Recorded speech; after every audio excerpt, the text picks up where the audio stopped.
Sa mahal ng gasolina, mas okay nang makahanap kayo ng mas accessible at affordable na spot. Katulad nito kung saan ginanap ang day 2 ng Zambales Adventure na parte ng isang linggong biyahe. Kasama si Missy, si Pangarap at ang Team Rap and Rides ay pumunta tayo dito galing pa ng Antipolo. Ano pong pangalan ng beach na pupuntahan namin?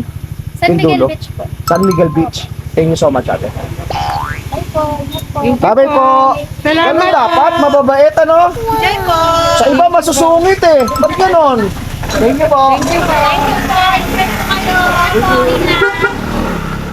Galing Bagsit River, pagod at antok tapos dumiretso na nga kami rito. Kaya pagdating, ang una agad ginawa ng mga tropa maging si Mrs. ay mag-asikaso ng tent para ready na yung aming tutulugan ngayong gabi. Tapos yung mga pagkain na dinaanan namin sa palengke bago dumiretso rito ay niluto na rin nung okay na yung mga tent para makakain na rin kami ng hapunan. Dito gaganapin ang day 2 pero naisip namin na ng day 1 pa lang ay dumiretso na dito para dito na kami mag-overnight. Katapos kumain, nagkaroon lang ng konting banding, kwentuhan tapos kanya-kanyang tulog na. Kinabukasan, ayos na kahit papano, nakapagpahinga at nakapawi ng konting pagod. Tapos naabutan ko nga pala yung mga tropa dito na nag-aasikaso.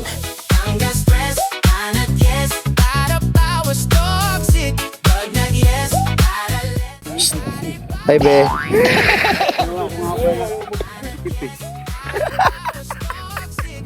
Sobrang dami na pala nilang nagawa nung araw na to habang ako nagkakape pa lang. Kaya pinagmasdan ko na lang sila tas kinuna ng video. Food trip ng kambing. Nga, food trip ng kambing.